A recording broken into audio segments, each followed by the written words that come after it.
Welcome back to my YouTube channel. Muling nagbabalik na naman tayo dito sa ating malupitang YouTube channel. Oh yeah, yeah, yeah. Ang gagawin po natin ngayong araw ay 25 facts about me. At ginawa ko po ito para mas makilala nyo ako.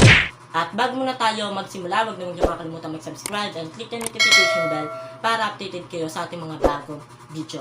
At huwag naman kakalimutan mag-like para crush kayo ng crush ninyo. O ano pang hinihintay nyo? Mag-like na kayo para crush kayo ng crush ninyo. O ano pang hinihintay nyo? Simulan na natin. Let's go! Number 1 facts about me. Ito, maraming nagtatanong nito sa akin kung ilang taon na daw ba ako. Ito na nga sasagutin ko na. Ako po ay 15 years old na. Magsi-16 na po ako this year. Second facts about me. Ito, sa mga hindi po nakakaalam, napaka-arte ko po mga te. Oo, sobrang arte ko, lalo na sa mga pagkain. Kunwari, yung tinapay, dinapuan ng lango. Tatanggalin ko yung part ng dinapuan ng lango, mga ate ko. At napapagpagin ko bago ko kainin. Ayan, di ba? Sobrang arte ko. Tapos, tignan nyo naman, nag-ayos pa ako ng background. Gusto ko maganda yung place na pag-vlogan ko. O, gusto ko maganda yung setup. O, napaka-perfectionist ko. Sobrang arte ko kasi mga ate ko. Tapos, tignan nyo, nag-ayos pa ako ng suot ko bago ako mag-vlog. Ayan. Tapos, napaka-love conscious ko din po mga ate ko. At alam nyo na mga kaibigan ko. Ayan, sila ang saksi. Tapos naman kapag meron ditong, kumwari, meron ditong dumi, ayan, aayusin ko muna bago ako mag-vlog. Ito ko talaga na may mga ganang mga ate ko kasi nga maarte ako. Number 3 facts about me. Ang nickname ko po ay Makmak. Hindi ko din alam kung bakit Makmak yung nickname ko. Basta Makmak yung nickname ko. Number 4 facts about me. Ito, takot po ako sa ipis mga te. Oo, takot po ako sa ipis. Lalo na kapag yung ipis biglang lumipad ate ko. Pero talaga ako nang sigaw kasi feeling ko, dadapo sa akin yung ipis o pupunta sa akin. Lalo na kapag merong ipis sa CR, hindi talaga ako CR nang merong ipis sa CR mga te. Kaya pinapatay ko muna kay nila mama yung ipis sa CR bago ko sumiar. At saka hindi naman kayang patayin yung ipis ng mga te. Kasi kung tayo yung papatay, kung tayo yung papatay ng ipis, be, baka bigla pang lumipad, no? Tapos pumunta ko sa mukha ko or dumapo sa akin. Grabe talaga, kapag ganun yung nangyari, siguro talaga ako nagsisigaw. Oh my God. Number 5 facts about me. Ito, sa mga hindi nakakaalam, mataray po ako. Oo, mataray po ako mga te. Sa personal. Kung ano akala niyo mabait ako? Hindi, be, mataray ako. Yung ibang mga kaibigan ko, ang first impression talaga nila sa akin is mataray. Kasi totoo naman talaga mataray po. Pero kapag nakilala niyo po ako, mabait po ako. O, alam niyo na. Number 6 facts about me. Maniwala man kayo sa hindi, never pa po ako nabully. Oo, never pa po ako nabully. Merong naging kaaway, oo.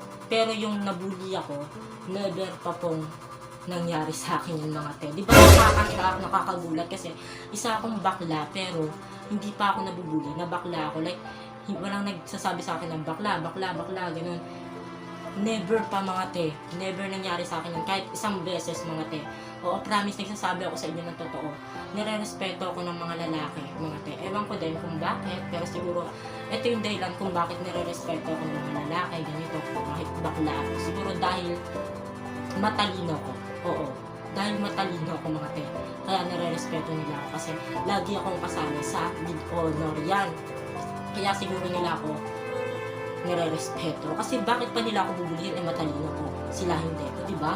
Bakit nila ako bubulihin? Di ba may point din ako? At siguro ito yung pangalawa sa dahilan kung bakit hindi nila ako binubuli. Dahil siguro maitsura ko. Yeah, siguro, di ba? Kaya never pa akong nabully. Yun, ganun. Kaya hindi nila ako binubuli. Tapos ito yung pangatlo sa dahilan na talagang dahilan kung bakit never pa ako nabully. Siguro dahil mataray ako. Oo, mga te. Mataray po ako. Kakasabi ko lang kanina. Yun, siguro dahil mataray ako kaya hindi nila ako binubuli, mga te. Number 7 facts about me. Ito, ang paborito ko pong ulam ay hotdog at itlog. Minsan hotdog yung ulam ko, minsan itlog. Hindi talaga ako sa pritong ulam mga te. Oo, yan talaga yung nakasanayan ko, kaya yan yung paborito ko. Hotdog at itlog. Alam niyo na mga kaklase ko, mga kaibigan ko, mga ate ko, ayan. Oh my God, silang saksi na yan talaga yung paborito kong ulam. Number 8 facts about me. Ito, ang almusal ko po lagi sa umaga ay tinapay at kape. Ayan. So, hindi po ako nag-aalmusal ng kanin. Alam yan nila mama. Alam yan nila mama ng mga tao dito sa bahay na hindi ako nag-aalmusal ng kanin, mga te. Lagi kong almusal is tinapay at kape. Hindi na nagagalit na sila mama kasi lagi ko na daw almusal is tinapay at kape. Yun na talaga yung nakasanayan ko, ate ko. Kasi bata pa ako, be. Oo. Yun na talaga yung almusal ko. Tinapay at kape. Number 9 facts about me. Eto. Lagi po akong nag-ice coffee tuwing gabi. Ay, grabe, diba? Kapag gabi pa talaga, ate ko. So, yung ice coffee na yan, natutunan ko yan sa kaibigan ko. Oo. Si Rose Ambay. Shoutout si Rose Ambay. Yan.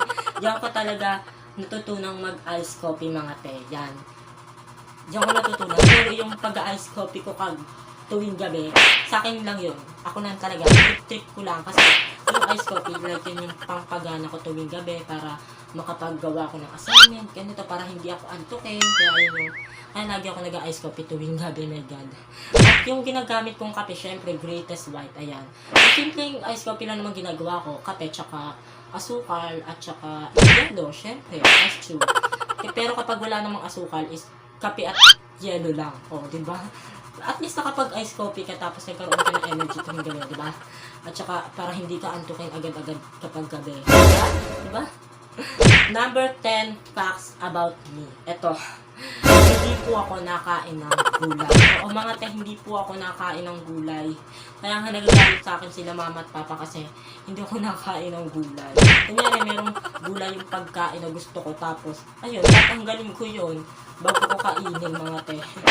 Kasi hindi talaga ako nakain ng gulay, mga te. Number 11 facts about me. Ay, ang paborito ko pong sports ay volleyball. Ayan, volleyball player po ako, mga te. At paborito ko talaga yung volleyball. Lagi po talaga ako nagba-volleyball. Araw-araw, mga te. Kasi yung mga kaibigan ko, yan. Lagi po kaming nagba-volleyball.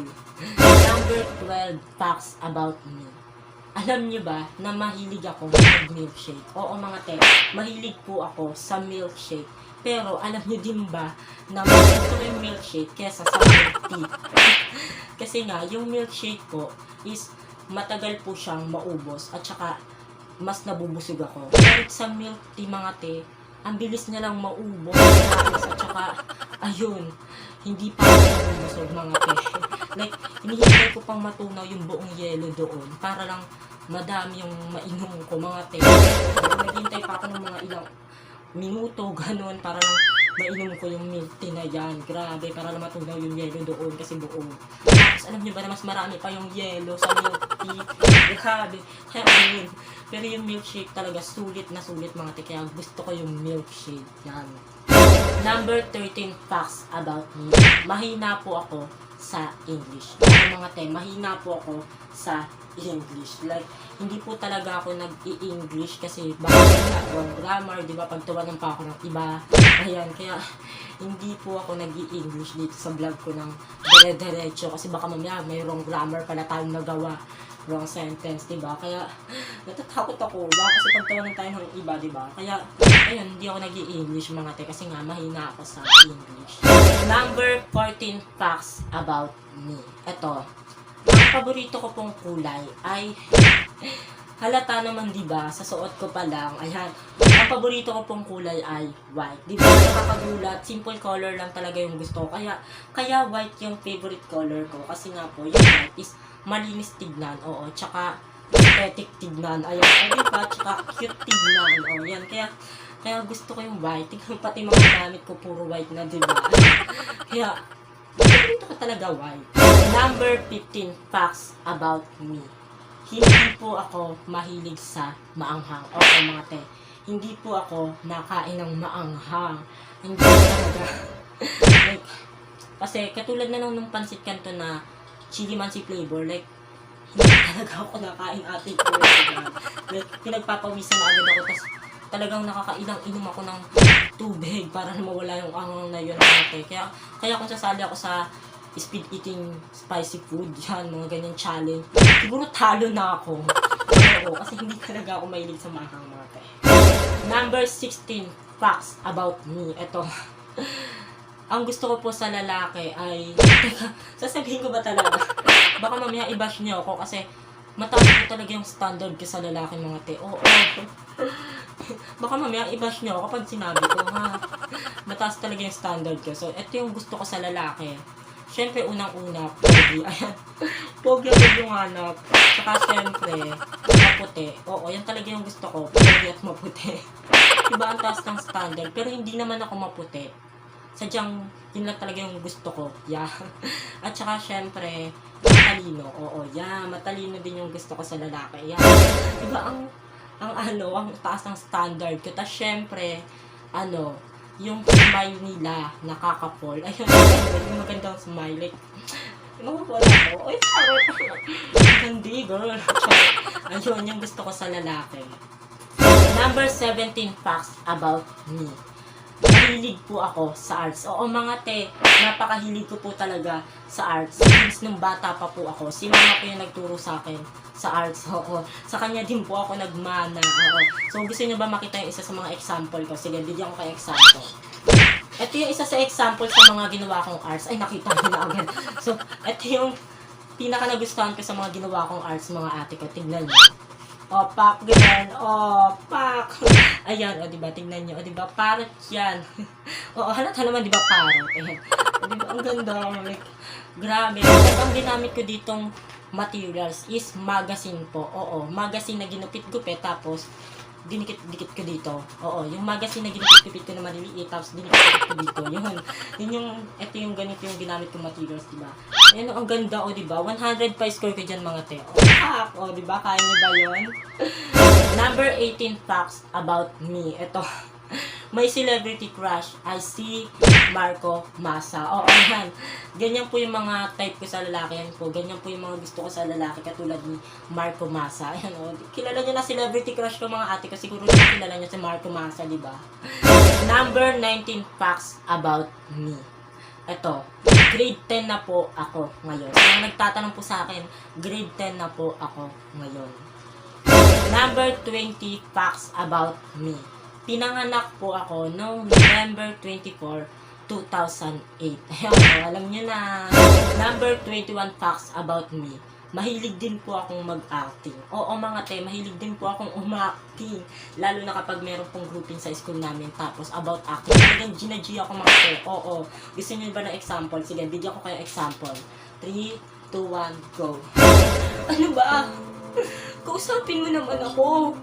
Uy, kausapin mo naman ako. Ano ba nagawa kong mali?